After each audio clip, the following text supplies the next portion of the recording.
Hello, everyone. I'm Tanya Rivero. Thank you for joining us. We are one day from the nation's first primary of 2020. Voters will head to the polls tomorrow in New Hampshire. Senator Bernie Sanders is leading the field, according to our latest CBS News Battleground Tracker poll. Pete Buttigieg is close behind. This primary is going to be crucial. It could make or break some campaigns. And it comes after last week's Iowa caucus debacle.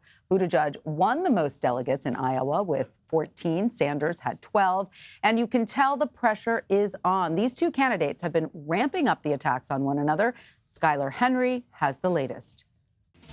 The Democrats fighting for their party's presidential nomination are making a final push before voting gets underway in New Hampshire. The CBS News Battleground Tracker poll shows a tight race between Bernie Sanders and Pete Buttigieg for the top spot. From where I come from in New England, when you get the most votes, you usually win the election. Sanders says he's built a grassroots campaign to win in New Hampshire. Even in the newspapers today, you could see candidates conferring with their donors. You are my donors. While Sanders is taking swipes at Buttigieg, Buttigieg is hitting back, questioning how Sanders would pay for his signature Medicare for All health care plan. There's still a $25 trillion hole in your proposals for the American people. It raises the question of whether the American people deserve somebody who can actually deliver math that adds up. The other candidates are racing against the clock for a strong finish here, with just hours left to convince undecided voters they're the best choice to challenge President Trump. We're buying whatever ads we can. We're doing everything we can because we feel this surge. Two different daily tracking polls show Minnesota Senator Amy Klobuchar overtaking Senator Elizabeth Warren and Joe Biden following Friday's debate. What did you think about her debate performance a couple of days ago? I thought it was excellent. That's one of the reasons I'm here today, because I wanted to see and hear more of her. Former Vice President Biden tells CBS this morning he's not concerned about his slow start. Look, we're just getting going. You got to get 1,900 delegates or more. And this is just getting started. And I've said that from the very, very beginning. Biden says he's looking forward to upcoming primary contests in states with a more diverse electorate. Skylar Henry, CBS News, Manchester, New Hampshire. And for more on all of this, joining me now from New Hampshire is CBSN political reporter Caitlin Huey-Burns. Hi, Caitlin.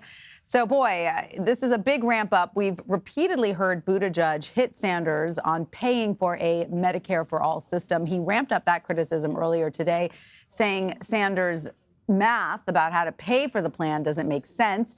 How else are we seeing these two candidates go after each other? That's right. Well, New Hampshire voters are telling us that they're not taking any cues from how Iowa went down. Here on the ground and looking at our battlegrounds tracker that was released recently, we've seen Bernie Sanders and Pete Buttigieg on top. They clearly have the momentum here on the ground, and they're attracting a variety of supporters. You can sense the energy for them. Bernie Sanders just today, we were with him earlier in Manchester. He was going after Pete Buttigieg for his fundraising, and he's been trying to make the case that he has the most passionate supporters. He's been pointing to the way in which he got the popular vote in Iowa, trying to build on that momentum. Pete Buttigieg has been arguing to turn the page, a new generation of leadership. He's been really focused on some of these undeclared voters here in New Hampshire. About 42% of voters here are undeclared, which means they're not affiliated with the party. They can participate in the Democratic primary if they want to. He's been pitching a more moderate approach and hoping that gives him some traction. But it's clear that these two feel that they are in a front-runner type of position here in New Hampshire, trying to capitalize on whatever momentum they feel they got out of Iowa. Yeah, Caitlin, you just mentioned that huge pool of undecideds. I mean, only 39% of voters there say that they have decided on the candidate they will vote for tomorrow. So that leaves a lot wide open. How are candidates making their last-minute pushes today? That's right. And we've found a lot of those undecided voters at campaign events over the past several days. And some voters even told us they're going to wait until they get into the privacy of the voting booth to actually make their final decision. But the number one thing we're hearing from voters about what they are most interested in is this idea of electability. New Hampshire doesn't always go the way of whoever the eventual nominee is. Remember Pat Buchanan or even Bernie Sanders. But this time around, voters seem to be thinking more like strategists. We talked to someone yesterday who said that he's been seeing all these candidates and he's trying to think of who can best win the nomination, who can do better in states even beyond New Hampshire. So that's kind of what they're focused on, and that's what you're hearing from the candidates as they make their final pitches here in New Hampshire. They're talking about electability, they're talking about having an organization that can go the distance, and they're talking about being the best candidate to defeat Donald Trump. And so that's what you're hearing in New Hampshire, and they're hoping that voters here can give them a little more clarity than what they got out of Iowa. And speaking of that electability, Caitlin, you know, one candidate that was considered very electable, former Vice President Joe Biden, said the Iowa caucuses were a, quote, gut punch. Could New Hampshire be a make or break moment for his campaign? I mean, we know he also has eyes on South Carolina. That's right. In the debate the other night in Manchester, the former vice president really downplayed his expectations here. And he's been talking about that on the trail, noting that Elizabeth Warren and Bernie Sanders are from neighboring states of Massachusetts and Vermont, that they may do better than he will here in New Hampshire. His campaign has been very focused on South Carolina, especially because he enjoys high support among African-American voters who are a key constituency there and in the Democratic primary and beyond.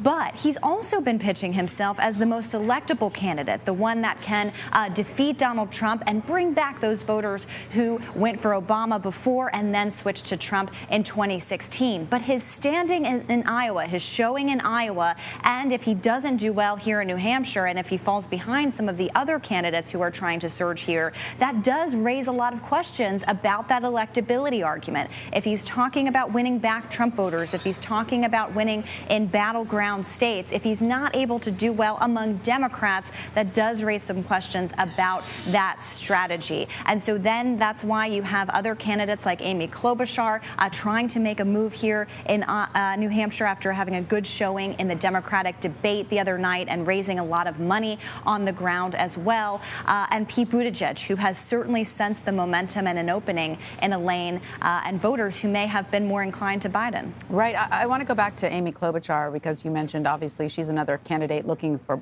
momentum, and she is seeing a little bit of that. Our Ed O'Keefe asked her earlier today what it would mean if she gets ahead of Biden tomorrow night. Let's play that bite. I think it's going to show the strength of me as a candidate and the strength of what I've said from the beginning. We cannot out-divide the divider-in-chief.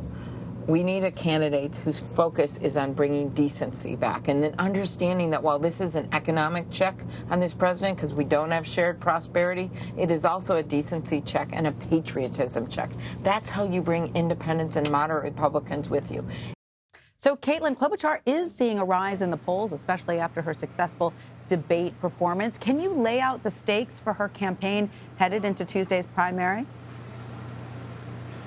That's right. Well, back in Iowa, Amy Klobuchar was campaigning as someone who could win the Midwest. And after she came behind Joe Biden in fourth place there in Iowa, or fifth place she came in Iowa, there were a lot of questions about whether she could get any momentum coming out of that state and whether that kind of hampered the case for her candidacy. But here in New Hampshire, she's been able to attract big crowds. She was really able to find her footing in that debate, capitalizing on moments there and able to raise a lot of money off that performance, and talking to voters who may be looking for a more centrist candidate, who may have seen Biden's performance in Iowa and are taking a second look at other candidates. That's kind of where she's trying to go. There's also this question about the women candidates in this race. We started off this race with lots of women running for president in record numbers. Only two are making the debate stage recently, Amy Klobuchar, of course, and Elizabeth Warren. And they've been talking a lot more about gender on the campaign trail and this idea of women being electable. That's what we're hearing from Elizabeth Warren, and Amy Klobuchar could be speaking to those voters as well.